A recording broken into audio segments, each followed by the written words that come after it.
Dun-dun-dun. This is our 76th episode of Mastering Local Marketing. If you don't get that reverence, that is, I think, the Music Man. 76 trombones. And are your emails polished works of art or stripped down messages that feel like they came straight from a friend?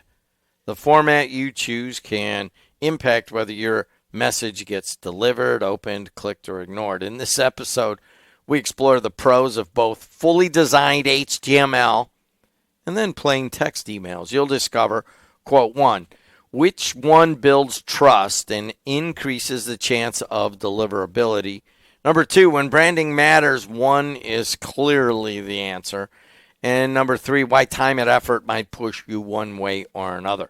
Whether you're running a local shop or managing a growing customer list, this episode will show you how to stop guessing and start sending emails that truly connect. The main man of the Mastering Local Marketing podcast is Matt Hansen, a digital marketing professor and one of the pioneers in digital marketing going back to the 1990s. Matt, thanks a lot.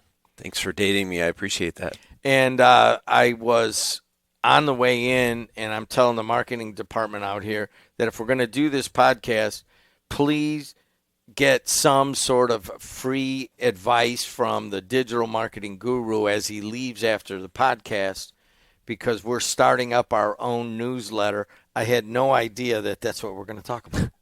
Yeah, it's the psychic part of me that comes in every once in a while. And you sit down and you go, oh, my God, every time I come in, it's like you guys are already working on that segment that I'm going to talk about. And then I realized you're right. Yeah.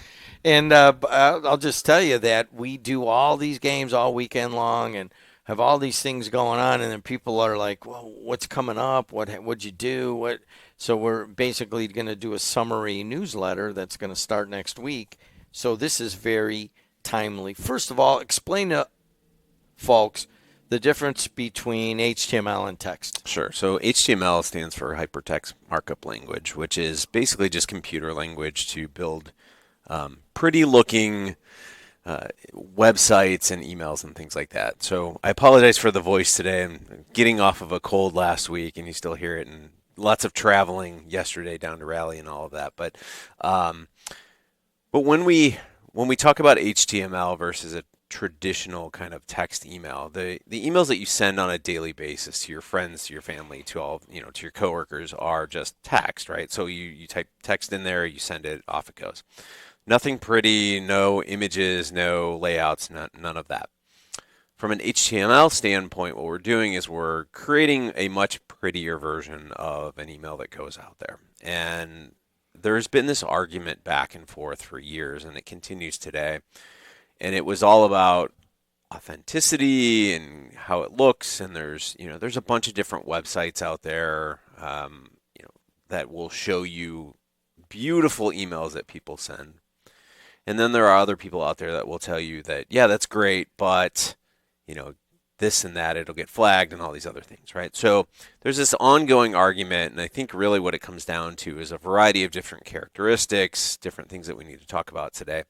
And you got to figure out what is right for you. So is just simply sending out to your list a text message, or not text, or an email message in text the way to go, or are you trying to highlight, showcase product and all of this other stuff? So it depends really kind of on what you're doing, but we'll get into those things today. So we are recording this podcast live on AM 1230 1047 and on the TuneIn app.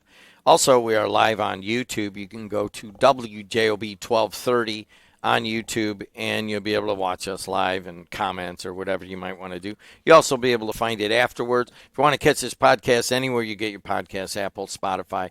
And we appreciate people that are picking this up in other countries, and that's really kind of cool. I don't know why it's so popular in Australia, but it is. And we appreciate you folks finding us, because the principles of local marketing go across basically all markets there are. So we're deciding right now. Are you guys listening to this? Yes. Okay. We're deciding exactly this. Okay. I prefer just text it, give them a link to the video highlight for the football or the volleyball game, and then just tell them what we did and where we're doing next and how many people watched and all that kind of stuff. Right. And they're like, oh, dude, nobody's going to look at that. We want to make a nice email. We got a guy, AJ Preboy, he's up at Carthage College. He was an intern. He handles our emails. He is never going to let us do a text email. But I prefer them. Yeah. And what's the argument? Oh, there's a million different ways you can go with this. But let's go back to the previous episode that we had, that we did last week. And it was talking about mistakes that we had made in the past that led us to the future, right? So we talked about the digital, or not digital, direct marketing. Sorry, brain's a little foggy today. Direct marketing mailer that I was doing, an 850 piece, and the control group, which was 8 pages of content. And then I was going to make this pretty one, right? And it got absolutely destroyed. So I think what you were asking me here is what's going to win, and I can't tell you that. I can't tell you which is the better option. But what I can tell you is you have 2 options. You can make a pretty one and you can make a text one. You guys hearing that? This is A-B, all right? A-B. Do one my way and then do one AJ's way, and then we'll test them. How's that sound? Yeah, I mean, that's essentially what you should do, right? So, you've got this pretty one that you put out there, and then you have this text one. Same exact links and all of that. And you're not measuring open rates because open rates are a little janky anyways, given with the Apple's algorithm and the iOS system and what it does. But so you just compare your click-through rates and kind of see what's performing better. And quite honestly, if they're equal and you prefer a text one, then save the time and just do the text one, right? So way less. In my mind, it gets flagged less too. Yeah. So I've noticed this over, and it depends on the platforms that you're using, right? So a lot of the companies that I deal with they're on Constant Contact and MailChimp and kind of all of those different. We're on MailChimp. Yeah. So email service provider that you pay for. To understand what they are doing, they send out millions of emails every single day from their servers. And when that goes out, the servers are identified, right? So if you're being sent from a server that also somebody that typically doesn't pay attention to their email list and spams people and they get a lot of spam reports, what it does is it starts to flag that server, right, where it's coming from. And so what we try to do when we use those services is figure out what's the easiest way to get, deliverability and all this other stuff. But when you start to code, think of it, right? Like if you're in your inbox, if somebody sends you HTML code and it doesn't render into make it look pretty and you just see the code, you know exactly what that is, right? That's HTML code. What do you think the email service or the email providers are seeing as well, right? They see that come in, they know it's coded up, which probably means it's promotional and all this other stuff. So depending upon a variety of factors, I don't want to go into all of them today, but a simple text email many times will make its way through to an inbox much easier than an HTML one. You guys hear that? The text email gets there proportionally more than the pretty HTML-based email. I think we need to bring them in, just bring them on the... They're talking way too loud, so the whole marketing department is out there. And then I ask them, hey, did you guys listen to that? No, we'll listen to it later. Never listen to it. But anyways. Again, if you send an email that's text, you can't get fancy. I mean, you can get fancy with it, but you can't, it's visually not fancy. But you got to ask the question, is it coming from you? Is it coming from a company? There's all these different ways to look at. Are the expectations on the flip side to see visually this stuff, right? So your customers are probably not looking to see images in the email. They're wanting to click a link and go watch some video from a game or whatever it may be. If I've got an e-commerce brand and we're launching new product and here are the 6 new products that we just launched, nobody wants to click on each one of those and go over just to check them out. They want to see them in an HTML layout that they can visually see it right there. So it really just comes down to what you're trying to do, who your audience is, and all these different things. But I've noticed originally we were in text, then we moved to HTML, and now there's a push back to text. And I'm seeing a lot of that more in the consulting side, where it's trying to be a little bit more authentic, like this is me talking to you, not the corporate business side. So, if you're looking at it from that standpoint, from your sports network, are they trying to hear from you or Sam or whomever, right? Or is it coming from the network itself? So there's a variety of ways to look at it, but we can look at deliverability numbers and all this other stuff. I mean, 100% of your emails are never going to be completely delivered, and some of them are going to end up as spam regardless. But even me to this day have issues with HTML emails that I'm sending and trying to fix them and get them through sometimes, just based on the vendors that I'm using and some of the other stuff that we're doing with the content. But are you moving to text more? Or is that just the market in general? I am moving to text more on the consulting side, not with my clients that need to showcase things in their email, right? So again, I'm going and looking at it from that standpoint. Is there a right or wrong answer? I would say both of them are fine. It's just, realize that if you're doing something on HTML, you're probably a little bit more inclined to get flagged. So make sure that you're checking those types of things to make sure that your click-through rates aren't dropping, or because again, we can't really look at open rates. I hear open rates all the time. I just like I was sitting down at Rally yesterday and talking with different people about their digital marketing, and I start talking about open rates. I'm like, okay, that's, to me, that's like talking about customer acquisition cost.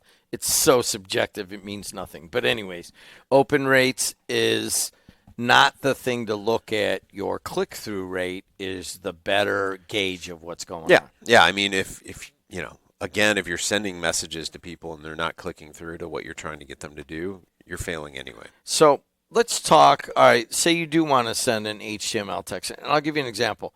I'm looking to buy a pair of jeans from Land's End. That's basically where I buy all my clothes. Every couple of years, I buy a new pair of jeans, and I looked on their website a couple times. So all of a sudden, I'm getting all these emails, right? And I have noticed that some of them are just pretty simple. Like, hey, if you go right now, we'll give you 10% off. Just click right here, and you click on it, and it goes right into the jeans. It doesn't have the big HTML massive email that they will send that always goes to my spam. Right. And I like that. I go, man, I don't like that you're following me everywhere I go, but you see that I'm looking for a pair of jeans. You sent me that link. You gave me a 10% discount on it. I'm very happy with that. And I'm even more happy that it was just that little message and no pictures, nothing else. It's really actually pretty good marketing. Yeah. But if you want to make that big HTML and you've got products you got to show, let's say you got 5 new products you got to show. What are your tips to making the HTML email? Well, I mean, you're talking about Land's End. It's funny enough, Land's End used to be one of my clients, and we used to do the email. We provided the email. I like their platform. color scheme. Yeah, it's kind of a grayish white thing, and they don't overdo it except for the actual clothes that are shown. Right? So let's talk first about, all right, if you're going to do, like, just say Land's End. Let's use them as an example. You're using Land's End, and you're going to brand them, and we're going to take a short break here. Let it roll. Go ahead, get up and walk around. There you go. We are live on the radio, so Matt Hansen. And you know what? I know something? I almost bought a big bag of cough drops. There's Hunter Lorencic, in that drawer down to your right, is there still a bag of cough drops in there? If there is, can you give one to Hansen? There should be some. They're in one of those drawers. He certainly needs one. So I can't stop talking, but you need to cut all this out, right? And including when he started coughing. Nothing? You don't see anything? All right, there it is. So, I could just sing a song for a little while. You know what song I sing to my grandson son when I'm walking around. I can't probably do that. It's probably a little inappropriate. I sing Silent Night, and I sing a Who song to him that he really likes, because every time I'm walking him around, he's yelling, Mama, Mama, Mama. So somehow it led to Mama and the Squeeze Box song, and it's inappropriate, but still funny. Walking around, and he's going to grow up one day, and he's going to be somewhere, and they're going to play that song, and he's going to go, man, I know that song. I don't know why. All right. You got a cough drop in? I got one now. Yeah, sorry. I knew as soon as we got on live, I'm like, oh, here we go. I can. Just We are feel it. live. I know. Well, that's what I meant. All right. So you got that little tickle. It's been So there mark for a the week. spots so you can go back and cut it. Adriana doesn't need to cut it all the time. You can cut it, all right? There you go. So let's we'll So do we were talking. No, we'll do some quiet so she can see the end of it, all right?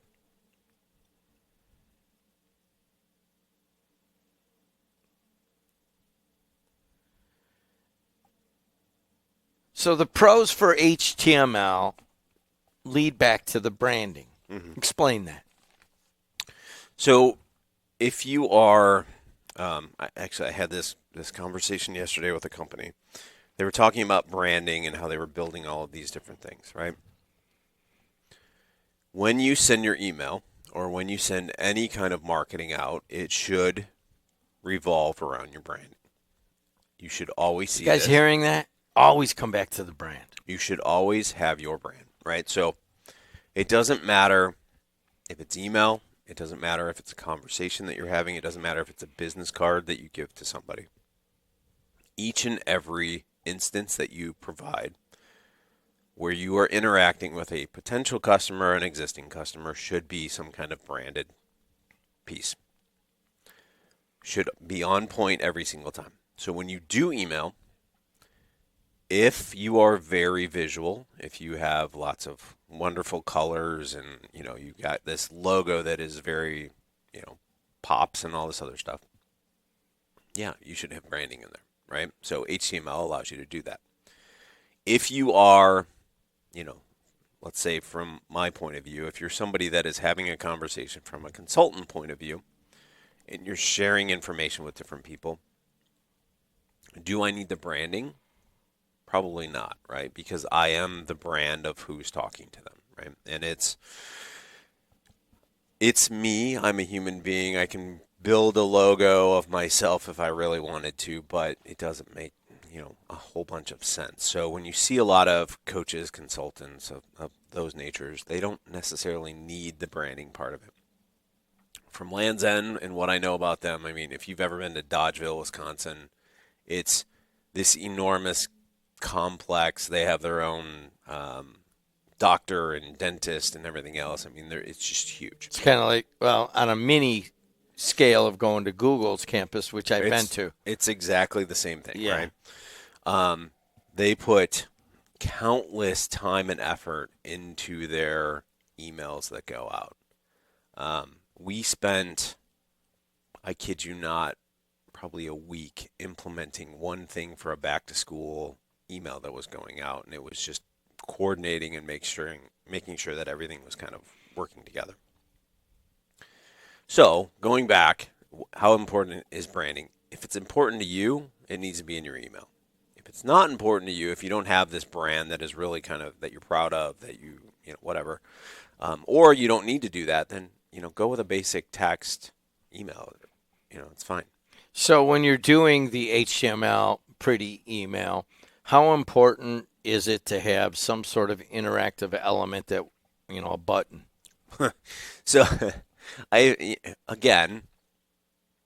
we're looking at click-through rates. And if you don't have a button in there or some call to action, you're not going to see any reaction, right? So I've sent emails, announcement emails, which are great, but I didn't have anywhere to send them. So when you look at it, it looks like it's a horrible email because you have no click-through rate, but there's no button in it. There's no call to action in it.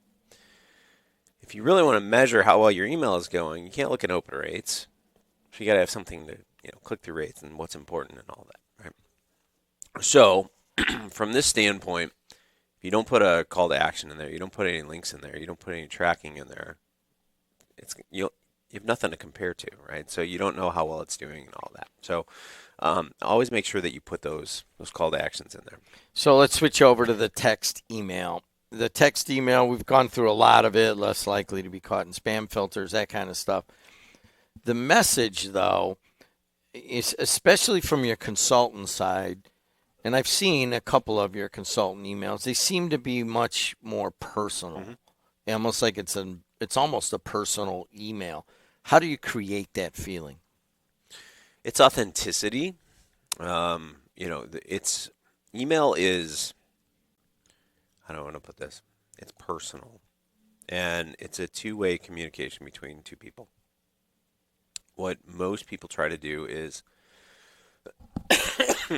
they will they'll send an email and it's just a mass advertisement. And the problem with that is there's no personalization, there's nothing, like it's just another email that comes through. From Land's End point of view, I guarantee you they know exactly what you buy, which is why you get exactly what you get in your inbox. So some of the clients that I've worked with in that same platform will have 55 different variables in their email to target you exactly for what you've purchased in the past, what they know you're going to buy, and all this other stuff. So it's really interesting because that is a HTML email that goes out, but it's personalized. Now, not a lot of us, not a lot of the small businesses out there have that opportunity to do that. So what makes more sense is, excuse me. Are you okay? I'm dying. Do you want to? We're good. We're doing one. We're doing one today. All right. We're gonna make it through. Yeah. But it's if you don't have 100 million people on your email, let's say you're dealing with 50 people, could you literally send, a nice little email to each one of those 50 people that you deal with? Can you personalize it? Can you bring in some of the personalization? Can we do tax, right? So it really, again, there's a million different ways to look at it, but you got to ask, what are you trying to get across here? So it's not, again, HTML makes things look pretty, but when you get an email from me, it's an email from me, right? Like I'm sending you an email from a consultant side and saying, I'm working on this. Like this is you and me working together. Whereas if you're selling things online, that's a much broader audience. It's a much bigger conversation that we're really having here. And you're trying to sell something. So there's really, again, just different ways to look at it. But I personally, the smaller you are, the more text-based I would say go after. All right, there's a rule of thumb. Do you want to, the smaller you are, think about personalized text emails with some links in it so you can measure the click-through rates. If you want something bigger, you have new products. Even, what's the woman in Felpo that just did Frozen Fresh or Fresh Frozen? The Frozen Garden? Frozen Garden. Yeah. And I know that she's been raising some good capital in the VC markets. And I've seen some of her emails, and she puts those pouches right up on there, a nice color thing. And it's really a beautiful email. That's the kind of thing that if you want to highlight your products and that kind of thing, you might want to go toward the HTML. So I have one final question that will be on the end of this. You went to a thing called Rally. Tell people what that was.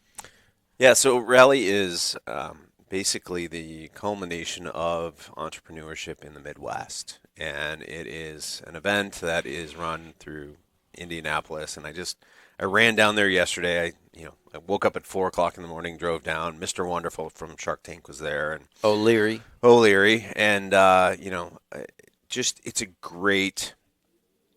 really great environment. So you go down and you can hear new startups and their pitches, and there's all kinds of different things going on. And I remember the first year that I went, it was all about kind of seeing the workshops and all this. But yesterday, as you can kind of hear in my voice, I did a lot more talking than listening, and just had multiple conversations with different people. And it was really interesting because they were constantly leading to the next thing, to the next thing, to the next thing. So it's a really great environment. There's a lot of resources, and all they basically keep telling you is talk to people here because everyone is trying to help everyone.